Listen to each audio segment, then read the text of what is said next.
आप पहले वाले में पंकज साहब और शर्मा जी डिस्कनेक्ट हो जाइए पहले वाले में। लाइव हैं।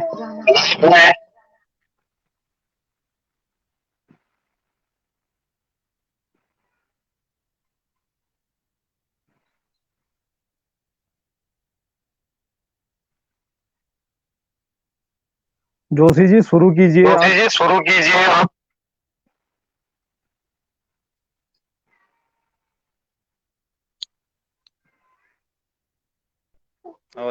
माइक ऑफ है। यहाँ पर उपस्थित सभी पैनलिस्टों को मेरा नमस्कार। साथियों, जैसा कि आप सभी लोगों को सर्वविदित है, पिछले 17 वर्षों से हम लोग अपने नियमितीकरण व समान कार्य समान वेतन के लिए लगातार राज्य सरकार से गुहार लगाते आए, लेकिन आज तक किसी भी सरकार ने हम उपनल कर्मचारियों की पीड़ा को नहीं समझा और न ही इसमें कोई सकारात्मक निर्णय लिया। माननीय हाईकोर्ट नैनीताल द्वारा दिए गए निर्णय को भी हम कर्मचारियों के पक्ष में लागू करने के बजाय राज्य सरकार उसको एसएलपी के रूप में सुप्रीम कोर्ट में ले गई है। आज हम कर्मचारी मजबूर हैं अपनी न्यायोचित मांगों को लागू करने के लिए। हम कर्मचारियों के पास एक अंतिम विकल्प बचता है कि हम अब सड़कों पे उतरें, राज्य सरकार के प्रति अपना प्रदर्शन दिखाएं, क्योंकि कर्मचारियों में आक्रोश है। कर्मचारी अब रिटायरमेंट की उम्र में है, 17 वर्षों की सेवा करने के बाद भी कर्मचारी को ठगा जा रहा है। इसलिए 6 और 7 सितंबर को पूरे प्रदेश में जिला स्तरीय कार्य बहिष्कार आंदोलन और धरना प्रदर्शन का कार्यक्रम रखा गया है और समस्त जिलों के समस्त विभागों के कर्मचारी इस कार्यक्रम में पूर्ण रूप से बढ़ चढ़कर हिस्सा लेने और इसको सफल बनाने के लिए समर्थन कर रहे हैं और किसी भी हद तक जाने को तैयार है, जिसमें हमारी राज्य सरकार के सामने 5 मुख्य मांगे रखी गई हैं। मैं आपके सामने ये मांगे रख रहा हूं। पहली मांग हमारी है, माननीय उच्च न्यायालय नैनीताल तथा श्रम न्यायालय हल्द्वानी के आदेशानुसार उपनल कर्मचारियों को समान कार्य का समान वेतन तथा नियमितीकरण हेतु नियमावली बनाई जाए।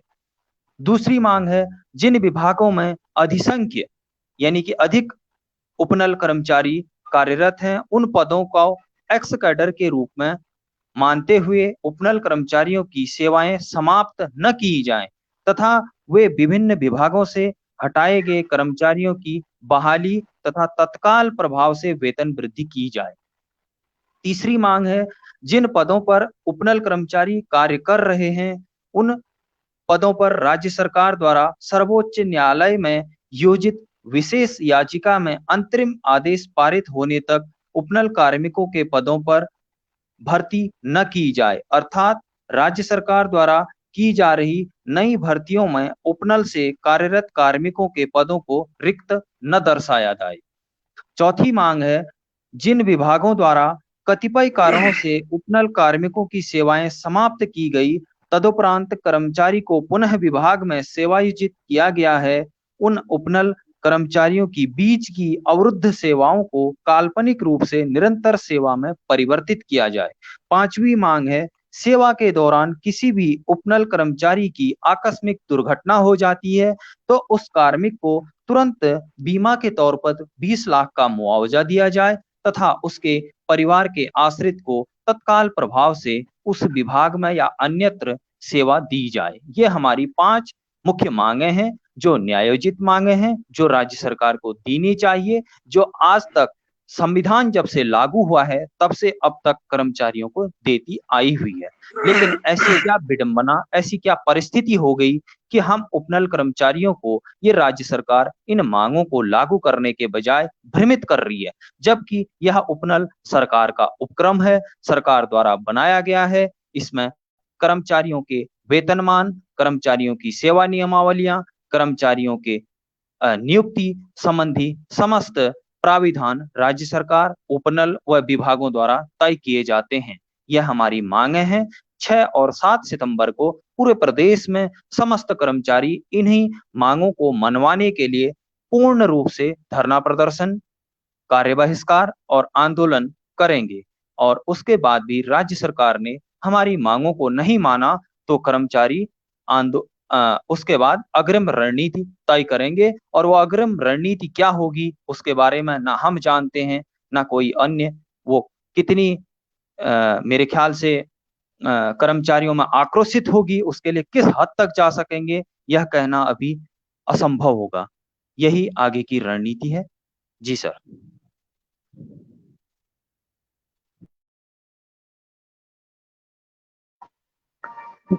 जोशी जी, इसी क्रम में हमारे साथ कर्मचारियों के लिए निरंतर संघर्षरत रहे हुए सन 2011-12 से लगातार आंदोलनों में प्रतिभाग करते हुए कर्मचारियों की लड़ाई हर स्तर से लड़ रहे हैं हमारे अपने साथी विजय राम खकरियाल जी जुड़े हैं। मैं खकरियाल जी से कहूंगा कि जो जोशी जी ने जो बताया कि सरकार निरंतर कर्मचारियों का शोषण कर रही है, इतने 17 वर्षों से कर्मचारी हर स्तर से परेशान है, नौकरी जाने का भय है, आंदोलन करके देखा तब कुछ नहीं हुआ, मतलब सरकार से वार्ताएं हुई तो सरकार कहती है करती कुछ और है, तो इसलिए कर्मचारी परेशान हो चुका है। तो एक मोर्चे का गठन हुआ है कि सारे कर्मचारी पुनः, क्योंकि चुनावी मोड में है सरकार और अन्य कर्मचारियों की मांगों को सुन रही है, उपनल के कर्मचारियों की आवाजों को सुनने के बाद भी उनको अनसुना किया जा रहा है।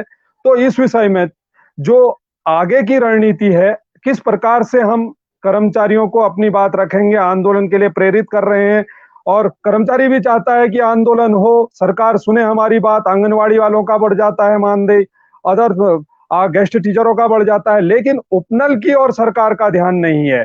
तो मैं आपसे जानना चाहूंगा, क्योंकि आप निरंतर आंदोलन, पूर्व से आंदोलन करते आए हैं, कर्मचारियों के हितों में आप संघर्षरत रहे हुए हैं, तो आप हमें इस विषय पर आगे को मार्गदर्शन कीजिए।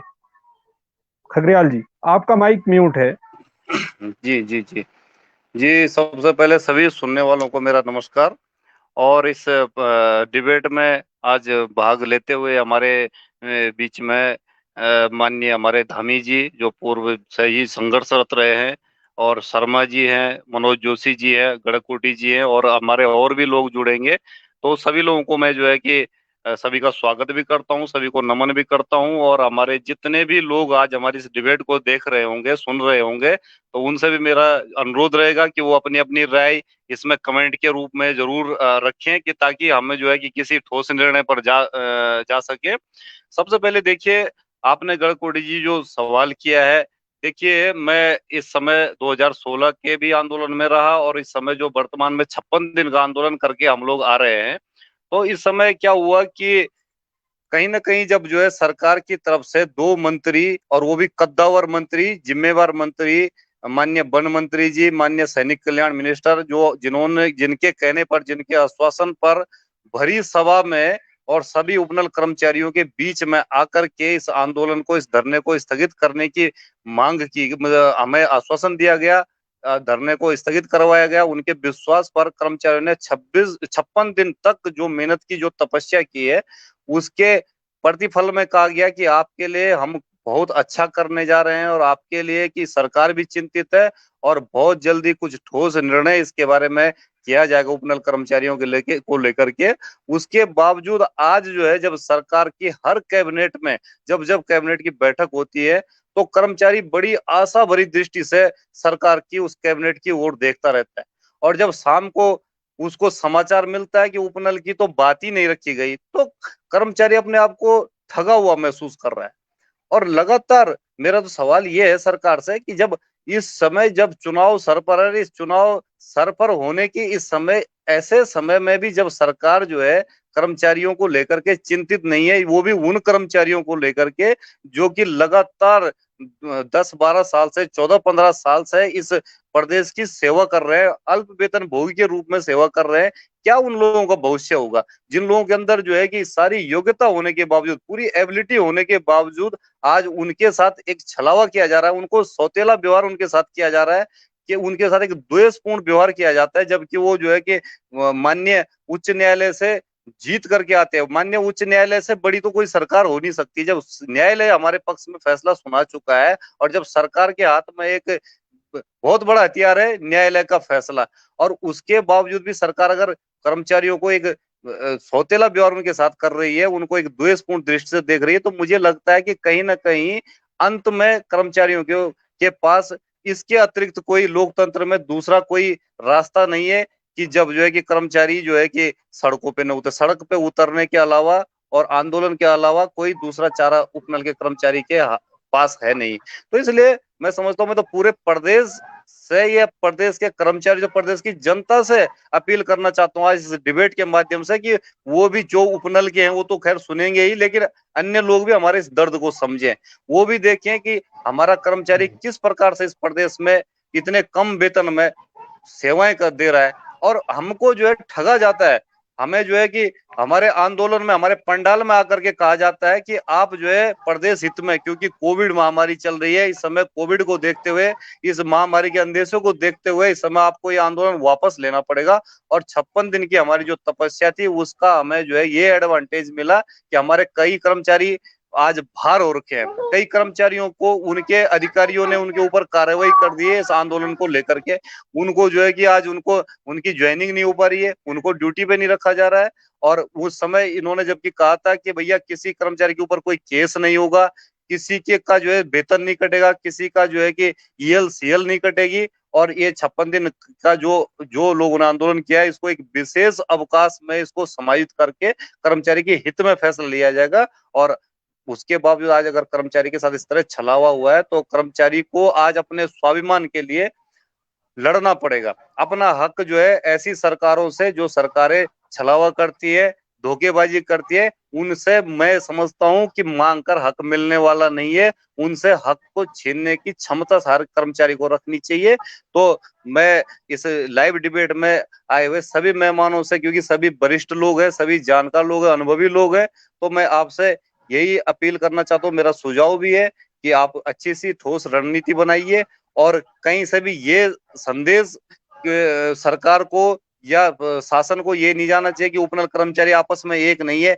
हम लोग पूरे सारे कर्मचारी जितने भी है 22,000 कर्मचारी हम एक है, और हमको जो है कि एकता का परिचय देते हुए इस समय आर्य पार की लड़ाई लड़ते हुए उसका दम्भ भर करके हमें सड़कों पे उतर करके अपनी मांगों को पूरा करने के लिए पूरा एड़ी चोटी का जोर लगाना पड़ेगा। और आज नहीं तो कल निश्चित रूप से सफलता हमको मिलेगी।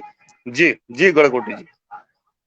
जी जी जी, खगड़ियाल जी का जैसा कहना है कि कर्मचारी के पास अंतिम हथियार, अंतिम विकल्प जो संविधान ने दे रखा है उनको, अगर कहीं पर कर्मचारी को उनके अधिकारों से वंचित किया जाता है तो अंतिम विकल्प उसको सड़क ही आना पड़ता है कर्मचारी को अपना विरोध जताने के लिए। तो उनका भी मानना है कि सभी कर्मचारियों से अनुरोध उनका भी है कि भाई अपने मांगों के लिए आपको सड़क में आना ही पड़ेगा, सरकार को जताना पड़ेगा। इसी क्रम में मैं अपने बड़े भाई एडवोकेट PS धामी जी को कहना चाहूंगा कि जो कर्मचारी विरोधी जो सरकार का रवैया रहा है, तो इसमें आगे क्या रणनीति होगी, किस प्रकार से सरकार तक हमारी बात जाए। पहले तो आप सभी पैनलिस्ट को बहुत बहुत धन्यवाद कि आपने मुझे एक अवसर दिया आप लोगों के मध्य आने का।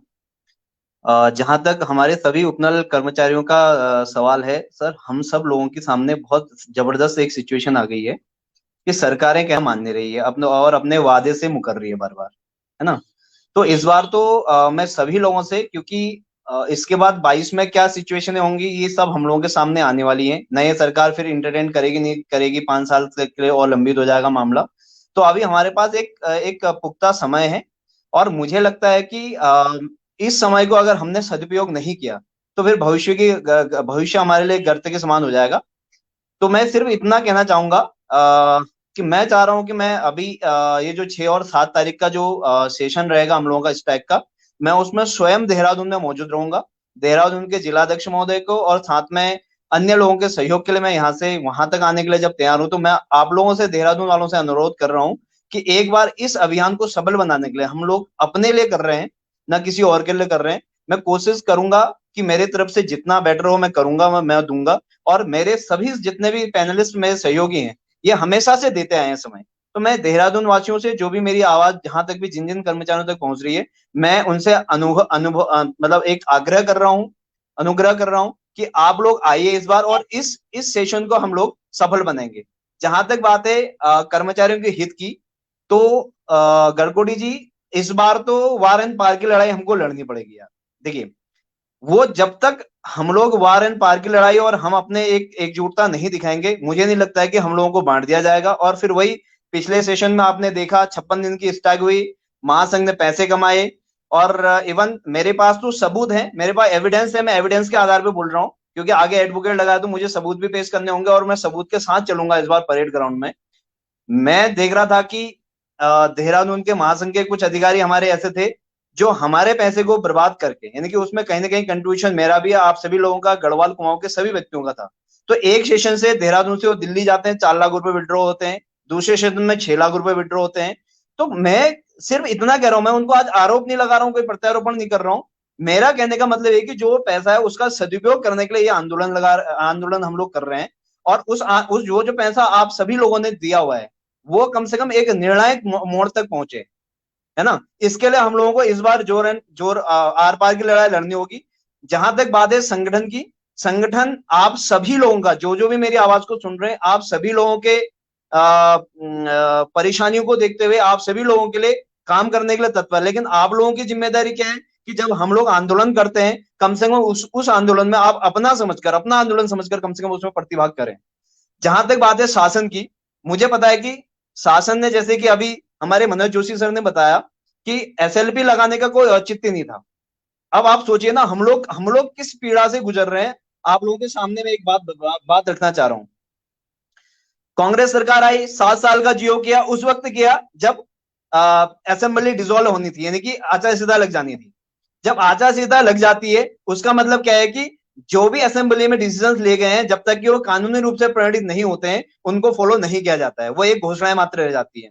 तो हुआ क्या, कांग्रेस सरकार ने हमारे साथ छलावा किया, बीजेपी सरकार ने उस छलावे को डबल कर दिया और उन्होंने ये कहा कि अच्छा, कांग्रेस ने 7 साल का जियो निकाला, हम सरकार के जो हाईकोर्ट के आदेश को सुप्रीम कोर्ट में चैलेंज देते हैं।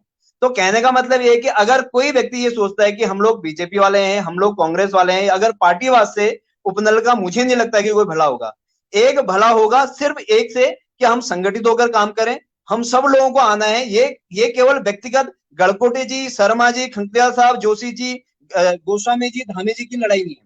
ये उत्तराखंड के उन 22,000 कर्मचारियों की लड़ाई है जिनको अगर आज के वक्त में हमने नहीं जिया तो कल का हमारा भविष्य बहुत बुरी दशा में जाएगा, जिसके सारे जिम्मेदार हम होंगे। क्योंकि देखो, सरकार किसी की नहीं होती, अगर माना जाए तो सरकार सबकी है, अगर न माना जाए तो किसी की नहीं होती। आप खुद सोचिए, सारे कर्मचारियों से मैं निवेदन करता हूं, जब मैं यहां से देहरादून केवल इस अभियान को करने के लिए मेरे सीनियर पदाधिकारी ने मुझे नियुक्त किया और मुझे आने के लिए कहा गया है, तो मैं जब यहां से देहरादून आ सकता हूं, तो मैं आप सभी लोगों से, देहरादून वासियों से अपील करता हूं कि आप एक बार इस 2 दिन के कार्य क्षेत्र में आने की कृपा कीजिएगा, इस अभियान में आने की कृपा कीजिएगा। मैं आपसे 100% वादा करता हूं कि इस बार हम कुछ न कुछ रिजल्ट जरूर लेके आएंगे। क्योंकि आपने देखा, हमारे मैटर को इन्होंने स्टैंडिंग कमेटी में डाल दिया, हमारे मैटर को इन्होंने कहा कि हम सब कमेटी हमारी इस पे डिसाइड करेगी, सब कमेटी ने रिपोर्ट दे दिया और वो पेपरों में पड़ी हुई है। तो और सबसे मजेदार बात देखो, गेस्ट टीचरों का मामला, 25,000 का जियो एक दिन घोषणा करते हैं और 2-3 हफ्ते के बाद उसका जियो कर दिया जाता है। तो कहीं ना कहीं हम लोगों को तोड़ने का प्रयास किया जा रहा है। इसलिए अगर ये जो वक्त है, इस वक्त का हमने सदुपयोग नहीं किया, आने वाले 5 साल हम बर्बादी की तरफ को जाएंगे। मैं सभी लोगों से आह्वान करता हूं, पूरे उत्तराखंड के उपनल कर्मचारियों को कहता हूं कि अगर एक बार हमने फिर से दमखम दिखा दिया, और मैं वादा करता हूं हमारा नेतृत्व प्योर होगा, जिसमें पारदर्शिता होगी, एक रुपए का हम हिसाब देंगे, हम अपनी ऑडिट रिपोर्ट आपके साथ डिस्क्लोज करेंगे। मैं आपको आश्वासन करता हूं, आप एक बार परेड ग्राउंड में आइए, आप एक बार अपने डिस्ट्रिक्टों में संयमित तरीके से आइए, हम लोग इस लड़ाई को जरूर जीतेंगे।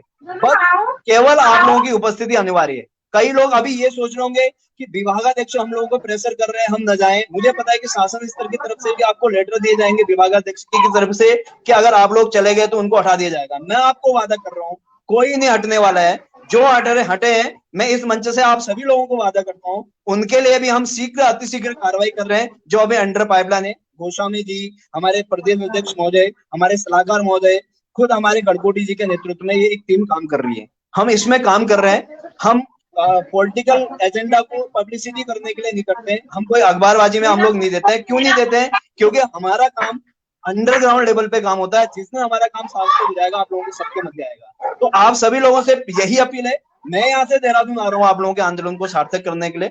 मैं अपनी जिम्मेदारी पर आ रहा हूँ, आप लोग भी प्लीज अपनी जिम्मेदारी पर आइए और अपने आप को सजग करिए। यही मैं अंत में कहूंगा। जीत जरूर होगी, लेकिन हौसला तो हम सभी को दिखाना होगा, क्योंकि कोई नहीं है भैया। जैसे खंगरियाल साहब ने अभी एड्रेस किया कि हम लोगों को अपना अधिकार आज छीनना पड़ेगा। मांग लिया हमने, बहुत बहुत ज्यादा तरस खा लिए।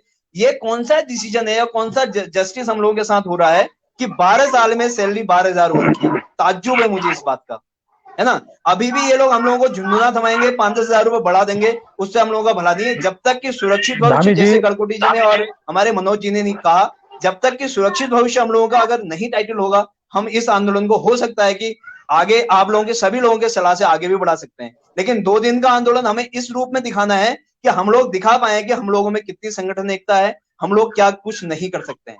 बहुत बहुत धन्यवाद आप सभी लोगों का। धामी जी, मेरा एक सवाल है आपसे। जी, विधानसभा में विभागीय मंत्री कहते हैं कि हमने उपनल कर्मचारियों का हाल में ही 20% बढ़ाया है, जबकि वो 2019 की घोषणा थी राज्य स्थापना दिवस की। वो लागू होती है 2020 में। ठीक हो गया सर। तो श्रम कानून भी कहते हैं कि कर्मचारी का महंगाई सूचकांक के अनुसार प्रतिवर्ष वेतन बढ़ना चाहिए। बिल्कुल बढ़ना चाहिए। लेकिन सरकार विधानसभा में भी झूठ बोलती है। बिल्कुल। रही बात कमेटी गठित की हुई है 3 मंत्री की। बिल्कुल। वहां भी कमेटी की रिपोर्ट को कैबिनेट में रखा जाता है, लेकिन वहां भी कोई आज तक समाधान नहीं है, क्योंकि सरकार कमेटी ही बनाने में रह जाती है। तो और कर्मचारी का आप कह रहे हैं कि 22,000 जो कर्मचारी हैं उनको 8,000 10,000 मिल रहा है। धामी जी आप अपना माइक म्यूट करिए तो। धामी जी गड़कोटी जी कंटिन्यू कीजिए, आवाज डिस्टर्ब हो रही है। अब आ रही आवाज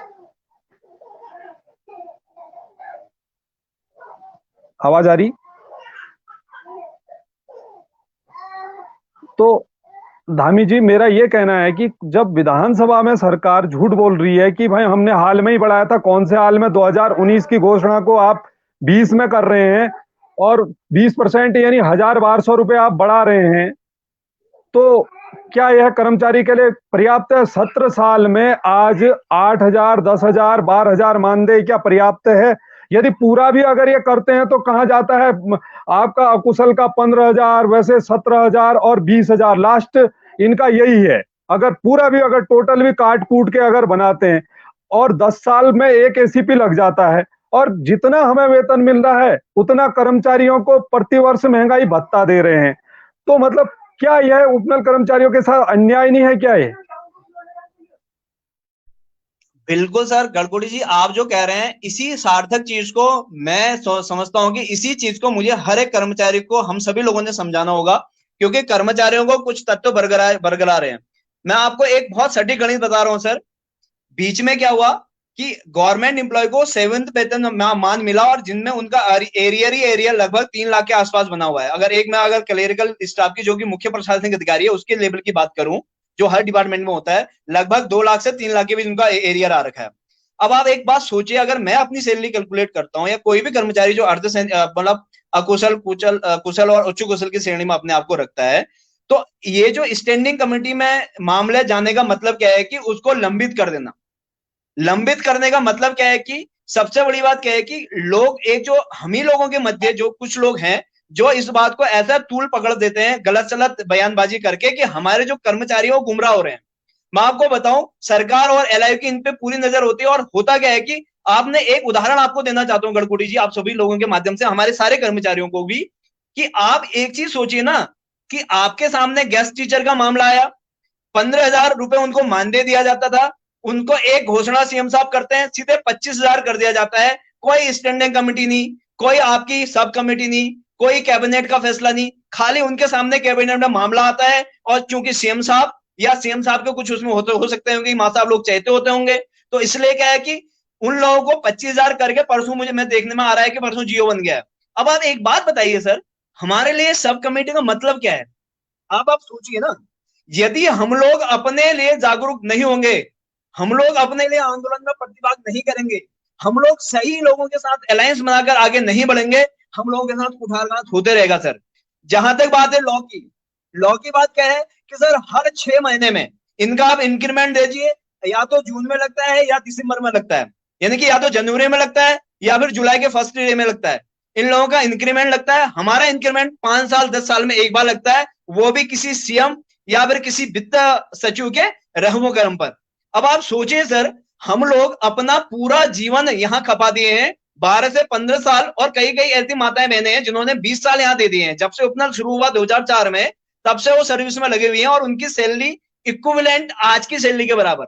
इन्होंने कोई व्यवस्था ही नहीं बनाई, इन्होंने कुछ भी नहीं किया। और सबसे मजेदार बात तो ये कही, मैंने एक बार और दोहरा रहा हूं सर, कि जो कांग्रेस सरकार पूरा करके नहीं गई, कि वो कांग्रेस सरकार ने तो हम लोगों को अधर में लटका के दे दिया, वो ये गवर्नमेंट सुप्रीम कोर्ट जाके कर दिया इन्होंने। तो आज के डेट में हमारे पास ऐसा कौन सा ऐसा विकल्प होगा केवल हड़ताल के अलावा के जो हमको न्याय दिला पाए? तो मुझे लगता है कि केवल इस तरह का एक डिसीजन है जिसमें हम सभी को आना चाहिए। जहां तक रही बात आपने कानूनों की सर, अभी मैं कई लोगों के दिमाग में एक क्वेश्चन चल रहा है कि सरकार एसएलपी वापस नहीं ले सकती है। अरे सर, अगर सरकार चाहे एसएलपी वापस लेके हम सब लोगों को विभागीय संविदा करके नियमानुसार कर सकती है। सरकार ने उच्च शिक्षा में कई प्रोफेसर्स के साथ ये किया है, सरकार ने और विभागों में जो 2018-19 में विधानसभा में कुछ कर्मचारी रखे गए थे उनको विभागीय संविदा में एडॉप्ट किया, आज वो परमानेंट हो चुके हैं, है ना। तो ये सरकार की इच्छा शक्ति पे डिपेंड करता है। और दूसरी बात ये कि ये हम लोग कहां पे कंफ्यूज हो रहे हैं, आप सोचिए ना। कल मैं एक पोस्ट देख रहा था कि कपिल सिब्बल साहब खड़े होंगे। अब हो क्या रहा है कि दूरस्थ गढ़वाल के और कुमाऊं के क्षेत्र में जो खड़ा आदमी है वही सोच रहा है यार कपिल सिब्बल फ्री में कर रहा है। मैं प्रोफेशन से एडवोकेट हूं यार, मेरे को कई बार सोचना पड़ता है फ्री में करने के लिए। 20,000 लोगों का वो केस फ्री में लड़ रहा है, क्या वो हमारा विधायक है? आप लोग खुद सोचिए। तो गडकरी जी, जब तक हम लोगों को ये सब चीजों की जानकारी नहीं होगी, हम लोग बर्बाद होते रहेंगे और लास्ट में कुछ नहीं हाथ लगेगा, मैं आपको सही बता रहा हूं। तो इसलिए आज वक्त सही है, हम लोगों को एक साथ होने का है। जो हम लोगों ने एक संगठन बना रखा है, नया अलायंस कर रखी है, इन सब लोगों को साथ आने की जरूरत है। इसमें कोई तू तू मैं का भेदभाव नहीं होगा। और मैं आपको वादा कर रहा हूं अपने पूरे संगठन की तरफ से कि इस बार जो काम होगा पूर्ण पारदर्शिता से होगा, और उस पारदर्शिता में हम आप लोगों के सारे क्वेश्चनों के आंसर भी देंगे, हम आप लोगों के सारे सॉल्यूशंस भी वहां पे देंगे। तो इसलिए आप अधिक से अधिक आइए। गढ़वाल से भी मुझे लग रहा है कि कुछ हमारे सीनियर लीडर्स आ रहे हैं जो पहले से हमारे साथ जुड़े हुए हैं। तो बस अंत में ये कहूंगा गडकरी जी, आपके क्वेश्चन को एड्रेस करते हुए, कि कानून कौन बनाता है? कानून हमारी कार्यपालिका बनाती है, कि हमारी जो ये हमारी सांसद प्रणाली है, विधायिका प्रणाली, वो कानून बनाते हैं। हमारे मामले को स्टैंडिंग कमेटी और जो संविदा हो रहे हैं उनको गुपचुप तरीके से आप विधानसभा के कर्मचारियों को, मैं उनका किसी का विरोधी नहीं हूं, मैं न टीचर्स का विरोधी हूं, न मैं माध्यमिक शिक्षा के टीचर्स का विरोधी हूं, लेकिन मैं बोल रहा हूं कि एक सिस्टम में दो दो नए कैसे चलेंगे सर? आप खुद सोचिए गडकरी जी, उनको 25,000 कर दिया जाता है, बोल दिया जाता है 25,000 फ्लैट रेट कर दिया जाता है। हम लोगों को 25,000, मुझे लगता है कि मुझे 25 साल लगेंगे 25,000 में पहुंचने के लिए। तो ये हम सब लोगों को सोचना पड़ेगा। आज सारे लोगों को ये सोचना पड़ेगा कि हमारा महंगाई भत्ता, भाई साहब, हमारा टोटल सैलरी परमानेंट कर्मचारी के डीए के बराबर नहीं है, महंगाई भत्ता के बराबर नहीं है। तो हम लोग कहां जा रहे हैं, ये सब लोगों को सोचना पड़ेगा, है ना। तो अंत में यही कहूंगा कि सभी लोग आइए, मिलके करते हैं। और जो कानूनों की बात है सर, वहां तो हम लोग जाएंगे तो इस बार उल्टे पांव तो नहीं आएंगे, मतलब डू एंड डाई। बहुत बहुत धन्यवाद। ठीक है दामी जी, ठीक है दामी जी। मैं पुनः खगरियाल जी के पास आऊंगा। खगरियाल जी, आपने कहा कि आंदोलन, कर्मचारी के पास आंदोलन एक विकल्प है, और हमने सारे जितने भी कर्मचारी हैं, 22,000 कर्मचारी हैं, उनसे हमारा यही निवेदन है कि आप लोग, क्योंकि सरकार है, सरकार बिना, आपने सारी चीजें पुरानी रख दी हैं, तो अब जो है चुनावी समय है। अगर हम सरकार को, मुख्यमंत्री चेंज हो चुके हैं, उस समय दूसरे मुख्यमंत्री थे, अब दूसरे मुख्यमंत्री हैं, सरकार पूरी चेंज हो चुकी है, उस समय दूसरे नौकरशाह थे, अभी नौकरशाह भी बदले हुए हैं। तो यह एक बदलाव का समय है, और कर्मचारी को अपनी आवाज किस प्रकार से, क्योंकि ये जो आंदोलन है ये जिलों में है, तो किस प्रकार से हमें इसको चैनलाइज करना चाहिए, तो उस पर कुछ अपनी राय देंगे सर?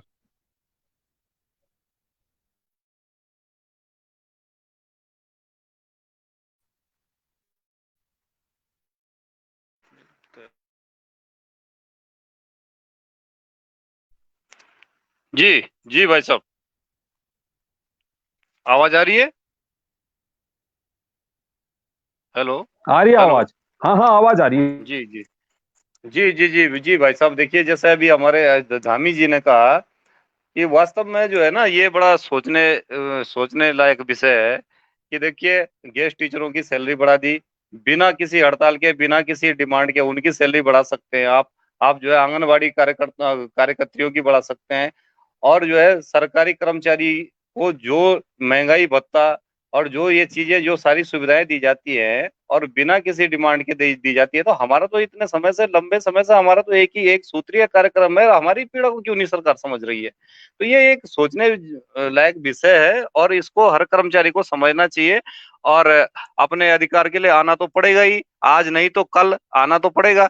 और देखिए, जो आपने सवाल किया भाई साहब गढ़कोटी जी कि किस तरह से इस आंदोलन की रूपरेखा रखी जाएगी, तो जो अभी कार्यक्रम जो बताया हमारे जोशी साहब ने कि हम लोग जो है कि पहले 2 दिन का जो ये कार्य बहिष्कार के रूप में रखेंगे इसको, ये सांकेतिक धरना हमारा होगा, और अगर इसे सांकेतिक धरने से अगर सरकार हमसे वार्ता करती है तो बहुत अच्छी बात है कि वो वार्ता करे, और उसमें अगर समाधान निकलता है तो बहुत अच्छा है। अगर नहीं निकलता है तो फिर उसके बाद निर्णय लिया जाएगा, वहीं पर बैठ करके सभी जो पदाधिकारी हैं उसको निर्णय लेंगे, उस कर्मचारियों को मानना पड़ेगा, और उस तरह से जो है कि मेरी आवाज आ रही है आपको? हेलो? आ रही है आवाज, आ रही है। हाँ हाँ, आ रही है आवाज, प्रॉपर है। हेलो? हेलो? हेलो? आ रही है आवाज। आ रही है सर खंगरिया साहब, आपकी आवाज आवाज आ आ रही रही है है, आपकी, बोलिए। आवाज आ रही है मुझे सुनाई नहीं दे रहा है। आप बोलिए सर, आपकी आप आवाज आ रही है, बोलिएगा। बोलिए बोलिए।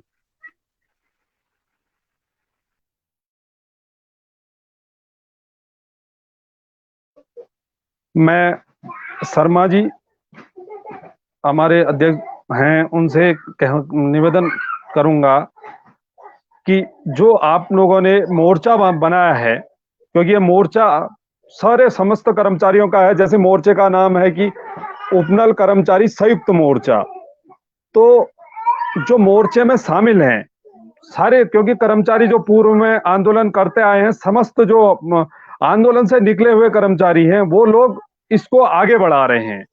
तो जिले वाइज आप इसको किस प्रकार से, मतलब कर्मचारियों को किस प्रकार से आप जागरूक कर रहे हैं, किस प्रकार से अपनी बात रख रहे हैं?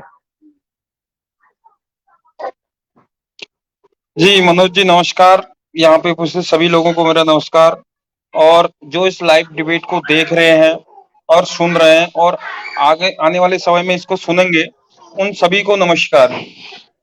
मनोज जी, आपने एक बहुत अच्छा क्वेश्चन किया कि जो ये संयुक्त मोर्चा बना है, इस मोर्चे में आप किस प्रकार से लोगों को एकत्रित करेंगे। देखिए, उपनल एक जड़ है, उसकी शाखाएं अलग अलग संगठन हो चुकी है, वो बात अलग है, हम मानते हैं, पर हमको एक छत के नीचे आना ही पड़ेगा। यहाँ पे हम लोगों को एकत्रित होना ही पड़ेगा, क्योंकि लड़ाई जो है गढ़कोटी जी अपना ये माइक हमारे म्यूट भविष्य कीजिए। की है। ये लड़ाई हमारे भविष्य की लड़ाई है, और अब तो उम्र भी हमारी बीतती जा रही है, लगभग सभी लोगों को अधिक से 30-40 ऐसे एक उम्र हो चुकी होगी। मनोज जी, आपने पूछा कि भाई आपने किस प्रकार जिलों से एकत्रित कर रहे हैं करके। हमने देखो प्रत्येक जिले में संयोजक, सह संयोजक बना दिए हैं, उनके माध्यम से सभी कर्मचारी जुड़ चुके हैं, विद्युत विभाग के कर्मचारी जुड़ चुके हैं, अन्य विभागों के कर्मचारी जुड़ चुके हैं, और देहरादून में हमारे सभी साथी एक दूसरे से संपर्क में हैं, उनसे जुड़ चुके हैं। वो सभी लोग कह रहे हैं कि इन 2 दिवसीय में हम पूर्ण बढ़ चढ़ के भाग लेंगे और इस आंदोलन को सफल बनाएंगे। और इन 2 दिनों के बाद भी अगर सरकार नहीं जागी, नहीं सुनती है, तो हम अनिश्चितकालीन हड़ताल कर देंगे, चाहे उसमें किसी भी प्रकार की क्षति होगी तो वो राज्य सरकार झेलेगी। सर, समय आ चुका है कि रामायण में भी एक छंद आता है कि जब जले दी जड़ मानता ही नहीं है तो उसे भय दिखाना जरूरी हो जाता है। वही भय अब सरकार को दिखाना हो गया है। सर, मैं तो ये पूछना चाहता हूँ सरकार से, क्या जिस समय उत्तराखंड बना, क्या उस समय सैनिक कल्याण बना, उस समय ये लिख दिया था क्या इन सैनिकों के आश्रितों को या सैनिकों के जितने भी सैनिक हैं, इनके लिए क्या शोषण ही लिख दिया था क्या? क्या इनके इनके हर पन्ने में लिख दिया था 17 साल तक शोषण करते रहेंगे या 22 साल तक शोषण करते रहेंगे? क्या ये उत्तराखंड के निवासी नहीं है? मैं सरकार से ये पूछना चाहता हूँ। सरकार में कोई भी आए, वो ये तो देखे भाई, इनके भी इनके बच्चे हैं, इनके घर वाले हैं, इन्होंने भी तो अपना जीवन इसमें लगा रखा है। इन 17 सालों में अगर हम राज्य सरकार की सेवा करते हैं, तो इन 17 सालों के बाद अगर हम बाहर होते हैं, तो हम जाएंगे तो कहाँ जाएंगे? ये किसका दायित्व बनता है कि अपने परिवार का पालने का दायित्व उसके पिताजी का ही तो होता है ना। अगर हम अपने परिवार में रह रहे हैं, तो उसका तो पूरा दायित्व उसके पिताजी का होता है। उसी प्रकार राज्य भी एक माँ बाप की तरह है, राज्य सरकार भी माँ बाप की तरह है, और वही अपने बच्चों को पालेगा। और उस प्रकार से अभी देखिए वेतन क्या दे रही है? कुछ भी नहीं दे रही है।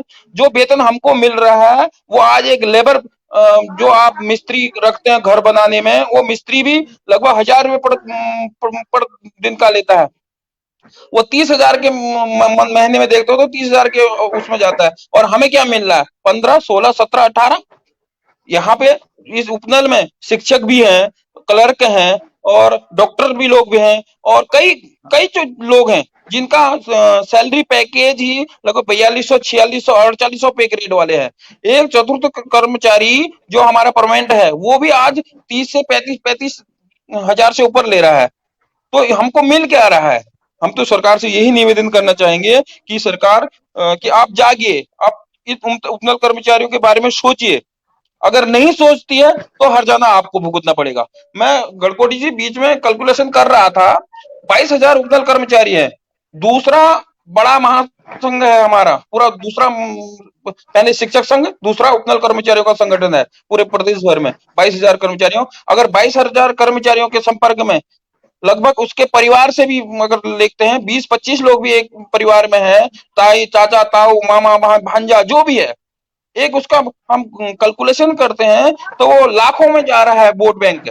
उस वोट बैंक को भी सरकार ने देखना चाहिए कि आगामी समय में अगर इन उपनल कर्मचारियों के लिए हम नहीं कुछ चेतेंगे, तो ये सरकार को गिराने में भी देरी नहीं करेंगे। तो लास्ट में ये कहना चाहूंगा, मुख्यमंत्री महोदय से भी मैं निवेदन करना चाहूंगा। जी शर्मा जी, जी जी शर्मा जी, जब भी उपनल कर्मचारियों के मान सम्मान या वेतन की बात आती है, तो सरकार वित्त का रोना रोती है। सरकार कहती है कि खजाने में नहीं है। तो एक और एसएलपी इतनी लगाई जा रही है, मतलब सरकार जैसे एक केस है उसमें 100 लोग हैं, तो एक के पीछे 100 जोड़ना छोड़ करके 100 अलग अलग लगा रही है। क्या यह सरकार की नीति व्यतीता है या फिजूल खर्ची है? भाई जो काम एक जैसी याचिका में एक ऑर्डर में सबका होना है, वैसे 100 केस लगेंगे। तो जब उपनल कर्मचारियों के लिए ही पैसा नहीं है या राज्य में किसी और चीज के लिए पैसा नहीं है? सर, ये सरकार की फिजूल खर्ची है सर। इसको सरकार इस प्रकार से उपनल कर्मचारियों का शोषण देख रही है, एक बंधुआ मजदूर की तरह देख रही है सरकार उपनल कर्मचारियों को। वो ये नहीं जानती, पहले भी रोना रोती थी जब हाईकोर्ट में मामला था।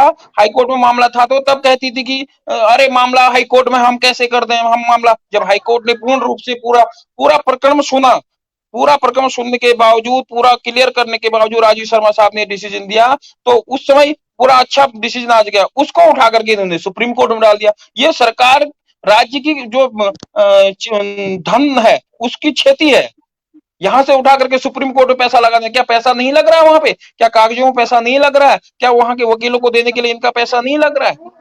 मैं सरकार से पुनः निवेदन करना चाहूंगा कि आप इन कर्मचारियों को, हम कर्मचारियों को एक सही नियमावली बना दीजिए। मैं ये नहीं कहता हूं कि अभी वो कर लीजिए, एक नियमावली बना दीजिए।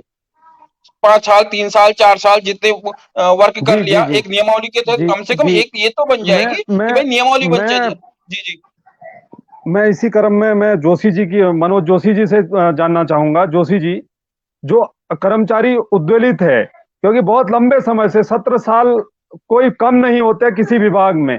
अब कर्मचारी कहीं जा भी नहीं सकता है, क्योंकि वो सरकार ने ही उसको नियुक्ति दी है, सरकार का ही काम कर रहा है और राज्य की ही आमदनी को एक प्रकार से बढ़ा रहा है, क्योंकि इस 17 साल में उसने 6,000 7,000 में काम किया है। अब समय है, सरकार को भी सोचना चाहिए, क्योंकि भाई कोई भी है, चलो उसने 5 साल उनसे आधे में काम लिया, तो उसके बाद उससे पूरा उसका उस पद का, उस काम का उसको भुगतान होना चाहिए। बार बार आंदोलन हुए, कर्मचारियों ने बहुत आंदोलन किए, सरकार ने कभी 2000, 2500 बढ़ाए, और उससे ऊपर कर्मचारियों के लिए कोई न नियमावली बनाई, न किसी प्रकार का कर्मचारियों के हितों के लिए सोचा। तो अब पुनः एक अभी अंतिम जो चुनावी समय है, उत्तरार्ध है इस चुनाव का, उसके बाद में भी दिसंबर के 15 दिसंबर को आचार संहिता लगभग लग जाएगी। 2-2.5 महीने का सरकार है, समय है इस सरकार के पास। तो आप किस प्रकार से, क्योंकि इस 2.5 महीने में किस प्रकार से कर्मचारियों तक अपनी बात रखना चाहते हैं कि कर्मचारी, प्रत्येक कर्मचारी इस सरकार के को जगाने का काम करे, चाहे जैसे भी है, माध्यम जो भी है, प्रत्येक जो भी संगठन है, उपनल से जितने भी संगठन बने हैं, उनसे भी मेरा आपके माध्यम से मैं कहना चाहूंगा कि आप अपनी बात को किस प्रकार से रख रहे हैं उन लोगों तक, क्योंकि आपने मोर्चा बनाया है, उपनल के बहुत सारे संगठन हैं, तो आप लोगों ने किस प्रकार से प्रत्येक संगठन को इसमें भाग लेने के लिए अवगत कराया है, जोशी जी? जी सर, सबसे पहले सर, जैसे आपने पूछा कि राज्य सरकार में 17 वर्षों से कर्मचारी कार्य कर रहे हैं और लगातार ठगा हुआ महसूस कर रहे हैं। जहां तक वित्त की बात आती है सर, मैं आपको बताऊं, जब विधायकों, सांसदों या इनके हवाई यात्राओं की या इनकी रैलियों की या इनकी अनियमितताओं की या इनके सड़कों पे लगातार झंडे रंडे रोड वोड जो भी लगते हैं, उन सब के लिए खर्चे कहाँ से आते हैं? क्या उसमें जनता का टैक्स का पैसा नहीं है? दूसरी बात, आपने कहा कि सर्वोच्च न्यायालय में वकील खड़े कर दिए। क्या वो वकील फ्री में केस लड़ रहे हैं? वो जो खजाना लुटाया जा रहा है उनके ऊपर क्यों लुटाया जा रहा है? मैं आपको एक ही उदाहरण दे रहा हूँ, अब भी वर्तमान का दे रहा हूँ। टिहरी गढ़वाल में एक कर्मचारी आईटीआई से निकाल दिया गया कि वेतन नहीं है इसलिए। मैं परसों देहरादून गया, हरिद्वार से लेकर के देहरादून तक जितने झंडे लगे थे, मुझे लगता है उतने झंडों और उतनी होल्डिंग में एक उपनल के कर्मचारी की 60 साल की पूरा वेतन और उसका पेंशन दिया जा सकता है। नीति और निर्धारण ही सही नहीं हो तो ऐसे ही होता है। पैसा बर्बाद करना है, वित्त की अनियमितता देख के पीड़ित कर्मचारियों के फाइलों को दबाना है, उनको धूल झांकनी है। ये सब चीजें तो सरकार का एक न करने की मंशा है, तो वित्त की अनियमितता सबसे पहले आ जाती है। ये सब कहने की बातें हैं, जब उनके अपने ऊपर आती है तो सारा वित्त भी आ जाता है, सब कुछ आ जाता है। और वित्त कैसे होता है, कभी कमेटी में हमें बैठाएं, वार्ता करें, हम बताएंगे कि वित्त कैसे आता है। रही बात, आपने दूसरा कहा कि कर्मचारी परेशान है, पीड़ित है, क्या उसका आगे का मोटिव है? और वाकई में सर, मैं आपको बताऊं, अंतिम समय है। इस वर्ष का जो कर्मचारी है, आज तक के कर्मचारी जो थे वो फिर भी 30 साल 35 साल में थे। आज का कर्मचारी 40 साल से पार का है, 45 साल से पार का है, 55 साल से पार का है। और उस कर्मचारी ने ठान लिया है कि अंतिम वर्ष है, मिलेगा तो ठीक, नहीं तो हम भी परिवर्तन की राह में हैं और परिवर्तन करके रहेंगे और होगा। मैं आपसे इस लाइव डिबेट के माध्यम से कहना चाह रहा हूँ, जिस हिसाब से इन कर्मचारियों को पीड़ित किया गया, परेशान किया गया, मैं इसके माध्यम से उन बेरोजगारों से भी कहना चाहूंगा, मैं उन बेरोजगारों से भी कहना चाहूंगा कि आपको भी ठगा जा रहा है इस राज्य सरकार द्वारा। एक तरफ से उपनल से बैकडोर एंट्रियां करने में ही है, क्यों नहीं बंद कर रही है इन आउटसोर्स एजेंसियों को? एक तरफ से उनसे लगातार भर्तियां कर रही है और ऊपर से कह रही है हम विज्ञापन निकाल लें। क्या फायदा उन विज्ञापनों का जिनमें आप लोगों ने पैसा तो दे दिया लेकिन उसका एग्जाम नहीं होगा, एग्जाम होगा तो रिजल्ट नहीं आएगा, रिजल्ट होगा तो चैलेंज हो जाएगा, चैलेंज होगा तो दोबारा सुप्रीम कोर्ट, हाई कोर्ट जाएगी सरकार, फिर वहां लड़ाई।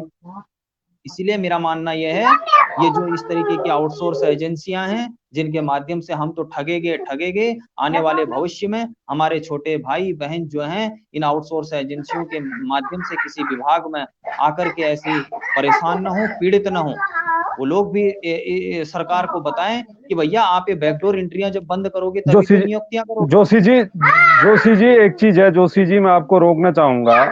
आप मुख्यमंत्री से कई बार मिल चुके हैं, आपने देहरादून में मुलाकात की, उनके गृह क्षेत्र में मुलाकात की, तो मुख्यमंत्री जी का क्या कहना रहता है कि मतलब एक और कमेटी गठित कर देते हैं, कमेटियां कुछ कमेटी की रिपोर्ट लागू हो नहीं रही है, मतलब इसमें क्या समस्या हमारे लिए, मतलब व्यवधान क्या है? मतलब सरकार कुछ अच्छा करना चाहती है या सरकार कुछ नहीं करना चाहती है?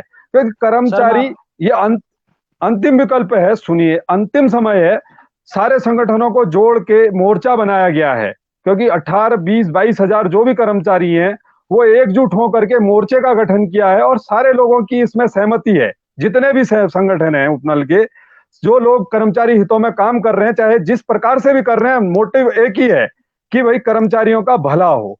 अब कर्मचारी सब एकजुट है, यह अंतिम समय है, मुख्यमंत्री जी तक भी आप लोगों ने बार बार मिलके बात पहुंचा दी है, लेकिन मुख्यमंत्री जी का आप कर्मचारियों के प्रति क्या रुझान है और वो किस नजरिए से देख रहे हैं, वो क्या करना चाहते हैं आखिर?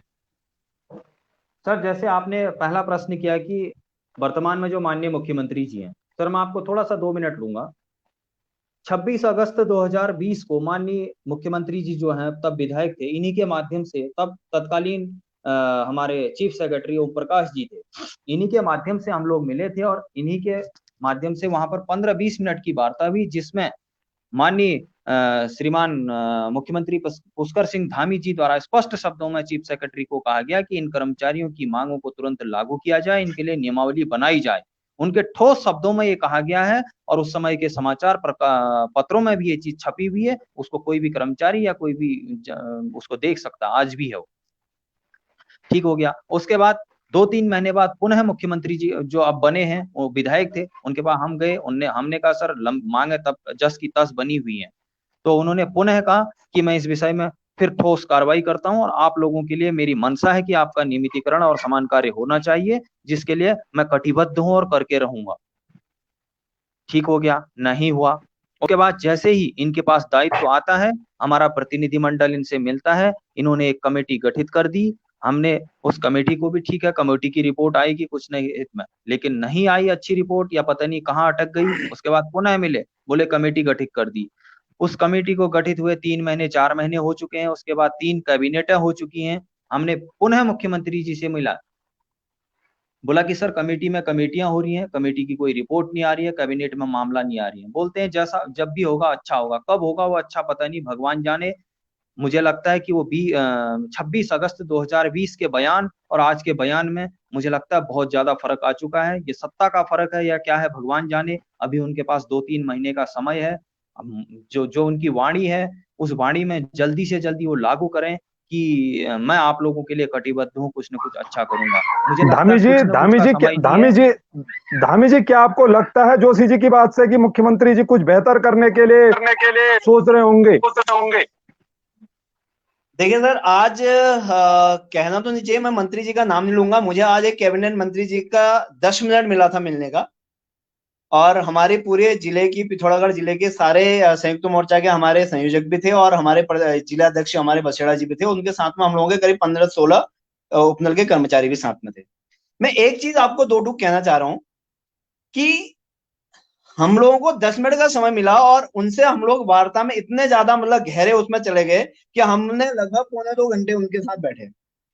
तो टोटल निष्कर्ष मुझे उनसे ये पता चला कि सरकार हम लोगों के नियमितीकरण पे अभी तक कोई भी फैसला नहीं ले चुकी है।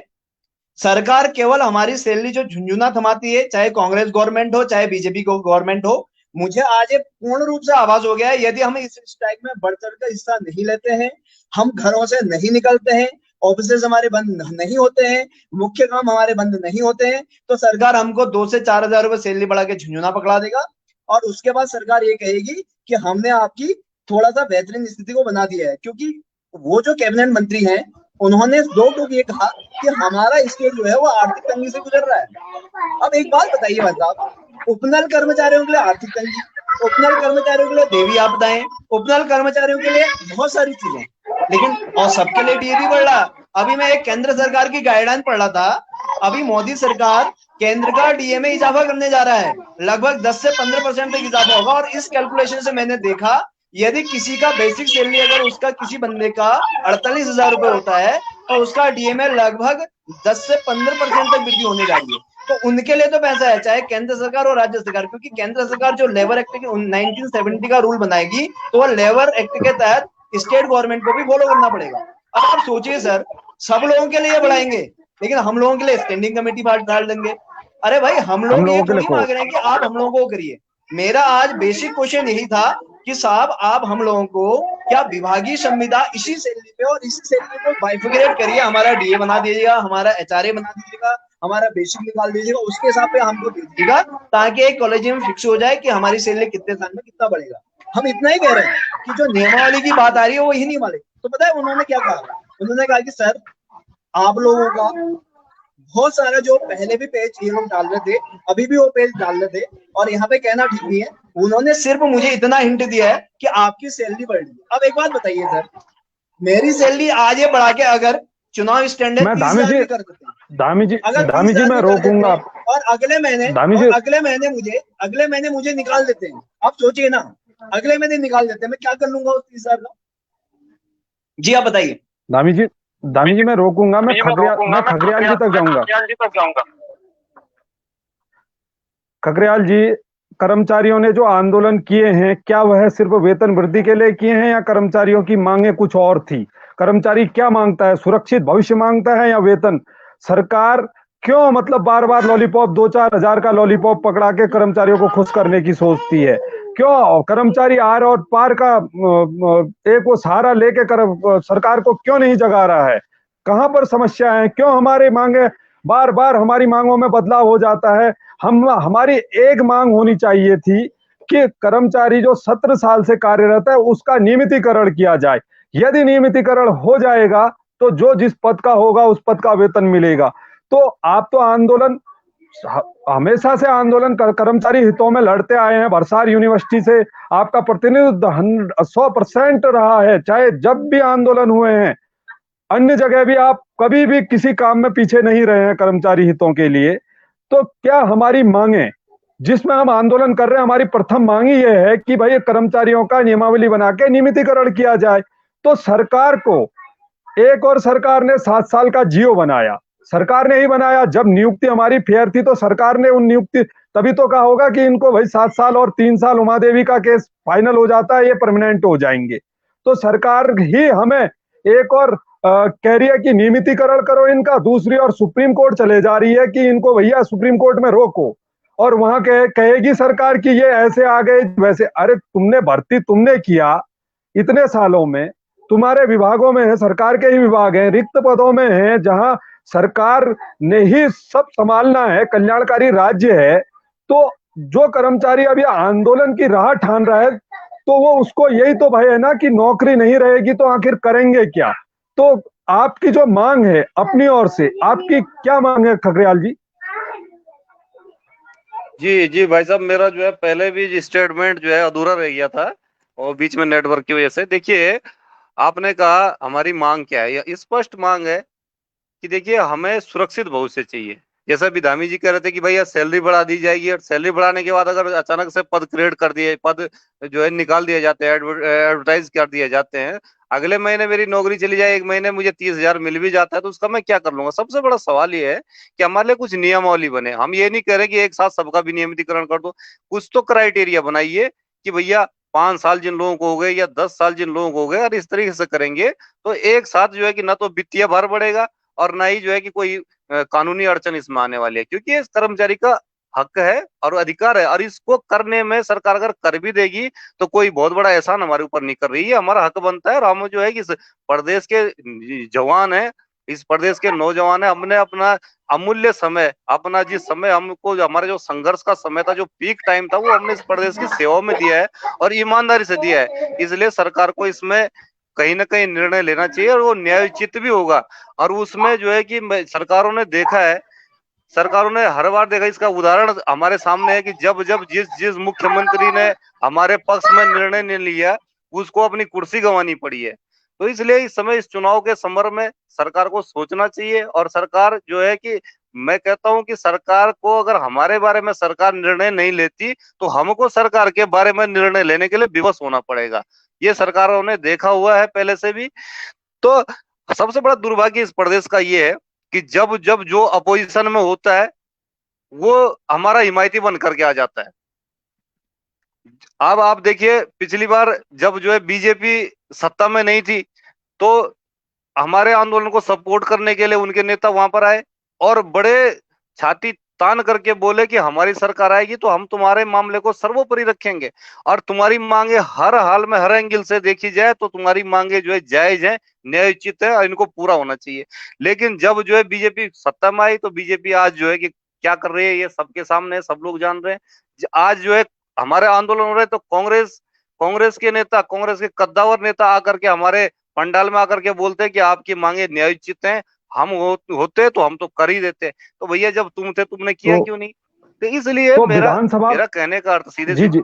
जी जी जी जी जी जी, जी विधानसभा में जब विपक्ष था, आप मैदान में कहते हैं हम आपके साथ हैं, क्या विपक्ष को विधानसभा में ये मुद्दा उठाना चाहिए था या नहीं? 11 तो थे ही बिल्कुल भाई, उन्हें अपनी, जब बिल अगर उन्हें हमारी मांग जायज लगती, मुझे तो लगता है पक्ष विपक्ष सब उपनल के लिए मिले हुए हैं। अभी भी विपक्ष ये नहीं कह रहा है कि, कोई भी विपक्षी पार्टी चाहे जो भी है, जो भी उत्तराखंड में है, कोई ये नहीं कह रहा है कि इतने वर्षों से शोषण हो रहा है, क्यों नियमितीकरण नहीं हो रहा है इनका? आप सुप्रीम कोर्ट में उतने बड़े बड़े अधिवक्ताओं को कर्मचारी, शोषित कर्मचारियों के लिए खड़ा कर रहे हैं। आप जानते हैं कि हम इनको 6,000 7,000 रुपए देते हैं, ये क्या हमारा केस लड़ पाएंगे हमसे? क्योंकि सरकार के पास तो पूरा तंत्र है। तो आपकी जो बात है, आप जो कह रहे हैं कि सरकार को सोचना चाहिए, विपक्ष जो कह रहे हैं कि भैया विपक्ष, जब हम हड़ताल करते हैं विपक्ष आता है, वहां जरूर आता है, क्या विधानसभा में मौन रहने के लिए है? वहां उसको 22,000 कर्मचारी नहीं दिखते हैं? मतलब मेरी बात आपसे यही कहना है कि विपक्ष जो भी है, चाहे सत्ता पक्ष या विपक्ष, सब कर्मचारियों को, उपनल कर्मचारियों को बरगला रहे हैं। सिर्फ सबने इनको चुनावी एक वो समझ रखा है, मतदाता, वो बस हम इनको ये वो देंगे और ये झुंझुना देंगे, ये अपना वोट हमें करेंगे और जो इनके परिवार वाले हैं हमें करेंगे। और एक ओर से सरकार हमें सुप्रीम कोर्ट में घेर रही है, दूसरी ओर से यहाँ कुछ हो नहीं रहा है। तो जो 5 और 6 7 तारीख का जो आंदोलन है खगड़ियाल जी, मैन हमारा जो उद्देश्य है, हम इसीलिए आए हैं कि कर्मचारी अपने घरों से बाहर निकले, उसको सरकार, देखो सारी चीजें धामी जी ने क्लियर कर दी, सारी चीजें आपने क्लियर कर दी। यह मेरा आपसे अंतिम सवाल यही होगा, उसके बाद हम डिबेट को समाप्त करेंगे, समय बहुत ज्यादा हो रहा है। अंतिम सवाल यही होगा, मोर्चा जो गठित किया गया है सभी कर्मचारियों की राय लेके, सभी पदाधिकारियों की राय लेके, सभी संघों से, क्योंकि ये अंतिम लड़ाई है। इसके बाद जो नई सरकार आएगी, आप जानते हैं नई सरकार आते ही क्या क्या काम होते हैं, फिर 2027 तक का वेट करना पड़ेगा, तब तक आधे कर्मचारी रिटायरमेंट हो जाएंगे, आधे घर में बैठा दिए जाएंगे। तो खगड़ियाल जी, जो ये आंदोलन की रूपरेखा तय हुई है, उसमें आपसे अंतिम बार मैं कर्मचारियों से आपके माध्यम से कहना चाह रहा हूं कि किस प्रकार से उन्हें अपने हितों की रक्षा के लिए, अपने भविष्य के लिए संयुक्त मोर्चे में शामिल होकर सरकार को जगाने का प्रयास करना चाहिए, किस प्रकार से? जी जी जी गढ़कोटी जी, देखिए मेरी बात अभी अधूरी रही। मैं ये कहना चाहता हूँ कि देखो, सरकार चाहे सत्ता पक्ष हो चाहे विपक्ष हो, इन्होंने कुल मिलाकर के उपनल कर्मचारी को एक वोट बैंक समझा हुआ है और वोट बैंक के आधार पर इनको बरगराने का काम किया जाता है। इसलिए हमेशा कर्मचारी ठगा जाता है। इसमें जो है कि कहीं ना कहीं हमारे जो शीर्ष नेतृत्व होता है, हमारे नेतृत्व की बहुत बड़ी कमी है। क्योंकि मैंने मंचों पर भी ये बात कही है कि जब भी आदमी किसी ऑर्गेनाइजेशन, किसी सोसाइटी का, किसी भी सभा का जो है, जो आदमी लीडर है या जो भी पदाधिकारी है, वो सार्वजनिक रूप से पब्लिक के प्रति आंसरेबल है, इसलिए उसको आंसरेबिलिटी का बिल्कुल आभास होना चाहिए। अब अगर वो कर्मचारी वहां पर जाकर के खुद वो जो है कि नेताओं के साथ जा करके फोटो खिंचा करके अपने आप को सोशल मीडिया पे पब्लिश करने के उद्देश्य से अगर आएगा, तो इस संगठन का कभी भला नहीं हो पाएगा। क्योंकि वो कर्मचारियों के साथ सबसे बड़ा छलावा तो हमारे नेता करते हैं। अभी चाहे वो संयुक्त मोर्चा हो, चाहे वो जो है संविदा संघ हो, चाहे उपनल कर्मचारी महासंघ हो, किसी के माथे पे नहीं लिखा हुआ है कि भैया ये आगे जाकर के बेईमानी नहीं करेगा। इसलिए मेरा सीधे सीधे कहने का अर्थ ये है कि देखिए, आप जो है जिस विश्वास, सबसे पहले तो इसमें पब्लिक का विश्वास जीतना हमारे लिए बहुत जरूरी है। क्योंकि पब्लिक को जितना सरकारों ने, जितना राजनीतिक पार्टियों ने ठगा है, उससे ज्यादा हमारे नेताओं ने ठगा है, हमारे अपने कर्मचारी संघ के लीडरों ने ठगा है। तो इसलिए सबसे बड़ी चुनौती हमारे पास ये भी है, जो लोग भी इसकी लीडरशिप करेंगे, उनके ऊपर सबसे बड़ी चुनौती ये भी है कि वो पब्लिक का विश्वास जीत सकें। उस पब्लिक को, जो लोग घर से, मैं तो अपने डिपार्टमेंट में देखता हूँ, हमारे यहाँ तो कई लोग ऐसे हैं कि जो बेचारे निरक्षर हैं, जो बेचारी हमारे साथ विधवाएं नौकरी कर रही हैं, उनके ऊपर सबसे बड़ा, उनके लिए रोजी रोटी का संकट इतना है कि वो तो 6 7 हजार रुपए जो मिल रहा है, उसमें भी अपना जीवन यापन करने के लिए वो संतुष्ट है उसमें। लेकिन वो लोग हमारे कहने पे, हमारे विश्वास पर जब जो है अपना घर बार छोड़ करके, अपने बच्चों को छोड़ करके, आप जानते हैं कि महिलाओं के लिए कितनी बड़ी सामाजिक दृष्टि से भी अगर देखा जाए, तो उनके घर वाले उनको, अगर वो हमारे साथ आंदोलन में आकर के हमारे साथ रहती हैं, और वो जो है कि वहां पर कितने कुछ झेल करके वो आती हैं। लोगों का कई तरह के अनर्गल एलिगेशन भी उनके ऊपर लगते हैं कि भैया ये तो जो है कि लापता रहती है। ये उस चीज को भी समझ करके, उस चीज को भी एक उसमें ताक पर रख करके वो महिलाएं वहां पर हमारे साथ रिस्क लेकर के आती है। और कल की डेट में अगर उनकी नौकरी चली जाए या उनके ऊपर कोई कार्रवाई हो जाए, उनको जो है कि उनके ऊपर कोई केस लग जाए और हमारे पदाधिकारी फोन तक ना उनका रिसीव कर पाए, समस्याएं का निपटारा करना तो बहुत दूर की बात है। जब उनका फोन तक न रिसीव किया जाए तो ऐसे में कौन कर्मचारी किस कर्मचारी के ऊपर, किस पदाधिकारी के ऊपर विश्वास करेगा और कैसे विश्वास करेगा, इसकी सियोरिटी उनको कौन देगा। अभी हमारे जो है राज्य कर के कई कर्मचारी बाहर हो रखे हैं, उनको जो है कि 56 दिन के आंदोलन का जो एडवांटेज तो बहुत दूर की बात है, जो डिसएडवांटेज उनको मिला है, उनके अधिकारियों ने उनको बाहर जो कर दिया है, उनकी नौकरी तक बहाल नहीं हो पाई। हम किस विनियमितीकरण की हम बात करते हैं कि हम कैसे विनियमितीकरण दिला देंगे कर्मचारियों को। पहले उनकी जो लगी हुई रोजी रोटी है कम से कम वो तो न छीनी जाए, कम से कम उसके लिए तो आंदोलन होना चाहिए, उसके लिए तो कम से कम रिस्पॉन्सिबिलिटी किसी की तय होनी चाहिए थी। वो चीज नहीं हो पा रही है। कल अगर हम अपने यहाँ से कुछ ऐसी महिलाओं को, ऐसे लोगों को लेके आते हैं तो उन लोगों की रिस्पॉन्सिबिलिटी किसकी है, ये तय करना पड़ेगा। ये विश्वास जमाना, ये सबसे बड़ी चुनौती इस समय संयुक्त मोर्चे के सामने ये होगी। इसको इस बार की सियोरिटी हमें दिलानी पड़ेगी। और जहां तक ये 2 दिन का कार्य बहिष्कार है, इसमें मुझे लगता है कि कर्मचारी, क्योंकि मैं लोगों के कमेंट भी पढ़ रहा हूँ तो लोगों के जो है कि पॉजिटिव ही कमेंट आ रहे हैं, तो मुझे लगता है कि कर्मचारी इसमें सहयोग करने के लिए तैयार भी होगा। लेकिन मेरी विनती है इस डिबेट में सम्मिलित सभी लोगों से, क्योंकि आप लोग रिस्पॉन्सिबल है और हम लोग जितने लोग आज इस डिबेट में आए हुए हैं, जिनको कर्मचारी सुन रहा होगा, इनकी रिस्पॉन्सिबिलिटी बनती है कि पहले तो कर्मचारी को उसका हक दिलाएं। अदरवाइज अगर हक ना भी दिला पाए तो कम से कम जो कोशिश हो वो कोशिश सबके सामने हो, उसका परिणाम सबके सामने हो और उसका संघर्ष की एक एक रूपरेखा भी सबके सामने हो कि हम संघर्ष कर रहे थे भैया, कामयाबी नहीं मिल पाई, वो आप लोगों के सामने है कि किस कारण से नहीं मिल पाई। लेकिन अगर हम जो है कि बार बार मंत्रियों के सामने फोटो खिंचा करके उनके घर में नाश्ता पानी कर करके उसको फेसबुक में डाल करके प्रमाणित करेंगे अपने आप को कि जी हम तो गए थे वहां, हो सकता है आप वहां अपना कोई राहत कोष के लिए गए हो या वहां पे अपनी किसी साली को, किसी चचेरे भाई को उपनल से नौकरी दिलवाने की सिफारिश के लिए गए हो, क्या गारंटी कि आप वहां पर कर्मचारी हित की बात करने के लिए गए हुए थे। अगर इस तरीके का आचरण कर्मचारी करेगा तो मैं समझता हूं कि इससे उपनल वालों का भला नहीं हो सकता। और इसी को देखते हुए, क्योंकि सरकार स्पष्ट समझ रही है कि जो इतने धड़े बन रहे हैं, जो इतने भागों में ये संगठन बट रहा है, तो ये संगठन का इस उपनल कर्मचारी संघ का कोई असर उनके राजनीतिक करियर पर नहीं पड़ने वाला। इसीलिए तो सरकार हमारे बारे में चिंतित नहीं है। अन्यथा जिस प्रकार से सरकार ने हर वर्ग के, हर तबके को लेकर के इस समय जो है डिसीजन लिए, उनको संतुष्ट करने का प्रयास किया है, तो क्यों नहीं उपनल कर्मचारी के बारे में सरकार चिंतित है। बताइए कमी किसकी है। तो इस रिस्पॉन्सिबिलिटी को तय करना बहुत जरूरी है। और मुझे लगता है कि मैं तो देखिए, मैं हर बार चला गया हूँ, हर बार मेरे साथ तो धोखा, क्योंकि मैं हर संगठन, जो भी संगठन का अध्यक्ष रहा हो, मैंने उसके साथ पूर्ण रूप से सहयोग किया। और उसके बाद मुझे क्या मिला, मुझे मेरे ऊपर केसेस लगे, मेरी जमानत तक देने के लिए कोई तैयार नहीं हुआ, मेरे को जो है कि कोई मेरा फोन तक रिसीव करने के लिए तैयार नहीं हुआ। और उसके बावजूद भी मैं हर संगठन के हर चेहरे पर विश्वास करके उसके साथ सहयोग करने के लिए तैयार रहता हूँ। लेकिन उसके बाद जो है कि फिर भी अगर ये सब चीजें होती है तो भैया मैं तो चलो ले सकता हूँ, रिस्क ले ही रहा हूँ, लेकिन मैं दूसरे का रिस्क नहीं ले सकता। जिसकी नौकरी मेरे भरोसे पर टूटेगी, मेरे साथ सहयोग करने की वजह से टूटेगी, उसको मैं चेहरा कैसे दिखा पाऊंगा, इसके लिए मैं बड़ा चिंतित हूँ। तो बाकी भैया जो भी डिसीजन लीजिए, आप लोग प्रबुद्ध व्यक्ति हैं और सोच समझ करके डिसीजन ले आप लोग। और जो भी आदेश होगा संयुक्त मोर्चा के नेतृत्व करता हूँ का, उसके साथ मैं सहयोग करने के लिए तैयार हूँ, हमेशा तत्पर रहा हूँ और आगे भी रहूंगा। तो धन्यवाद। जी धामी जी। संग्रह साहब, बहुत सही बात आपने कही।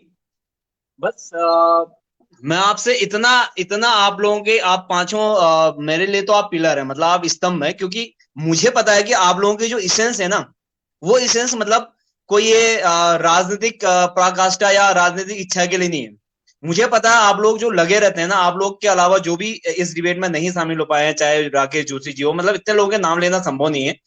मैं बता रहा हूं कि हम हर कोई व्यक्ति संगठन को केवल मजबूत करने के लिए नहीं, हम सब व्यक्ति कर्मचारियों को मजबूत करने के लिए यहाँ पे आए हुए हैं। और मैं आपको वादा कर रहा हूं सर, आपने भले छलावा जो 2017 में आपने और हमने खाए हैं, वो छलावा मुझे पता है कि हम इस जो ये परिदृश्य हमारा अभी होगा 2-3 दिन बाद, इसमें तो हम लोग शायद ठगे नहीं जाएंगे।